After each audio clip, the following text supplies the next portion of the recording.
As many of you out there will know, I am a big fan of Chinese cooking. Today I'm going to be showing you my favourite Chinese restaurant entree, and you won't believe how simple it is to reproduce in your very own kitchen. It's my Sesame Prawn Toast on the One Pot Chef.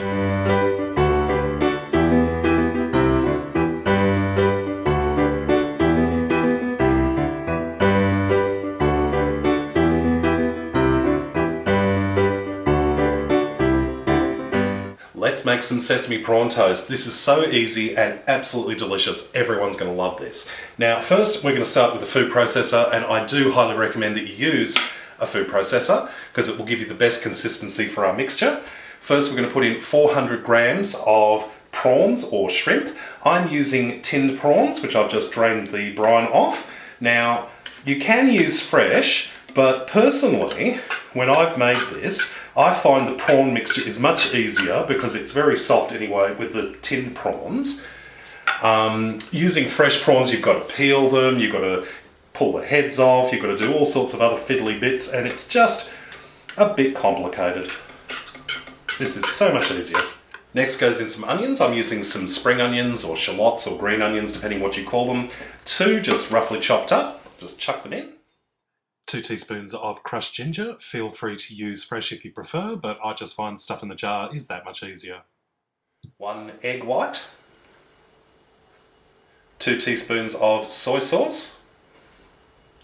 A teaspoon of corn flour or cornstarch. And a little bit of white pepper, maybe about half a teaspoon at most. And all we need to do is whiz this up until it's smooth. That's gorgeous, looking nice and smooth there. Excellent. Oh wow, does that smell fantastic. I've got 6 slices of ordinary sandwich loaf here, just normal bread that you would use every day. I'm using some bread that's about a day or so old, so it's slightly stale, and I've cut the crusts off, and all I'm doing is just putting large blobs of this prawn mixture onto each slice, and I'm spreading it on nice and thick. That's 6 done, and we're just going to cut them in half, so we'll end up with 12 triangles. Now, there's still enough mixture there to do at least another 6 slices there. If, however, you only want to do a small amount, simply put the mixture into a snap lock bag and put it into the freezer for up to 3 months, and you'll have prawn toast mixture ready to go whenever you want it. In my little bowl here, I've got some sesame seeds. Now, what I'm going to do is take each individual piece here and prawn side down, just dip it into the sesame seeds until it's all coated. That's what we're looking for right there. And just continue with the rest. These little babies are ready to get fried up in the wok, so let's go heat up some oil. I've got a little bit of vegetable oil, probably about a cup's worth in the wok, and I'm heating it up over medium to high heat. Now, do not heat the oil on high. If you do, it'll get too hot, it'll start to smoke, and if you try to cook the prawn toast in there, they'll burn. So make sure it's about a medium-high heat. You don't want it to be full blast. Our oil has come to temperature, and if you want to know if the oil is hot enough or not, you just take a very small piece of bread and just drop it into the oil. If it starts to sizzle up like that, you know it's ready to go. So we're going to put these prawn toasts into the oil, the sesame seed side down first. We're just going to do this in batches of maybe 2 or 3 at a time.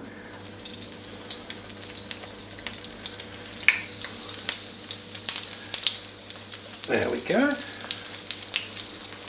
And we're going to cook them for about maybe a minute and then flip them over for another 30 seconds on the other side. Then just transfer them onto some paper towel to get rid of any excess oil. Then they'll be ready to serve. And here we have our finished prawn toast, fresh out of the oil, and I've just dabbed it off with some paper towel to get rid of the excess oil.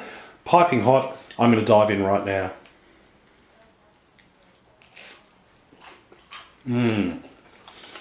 Yum.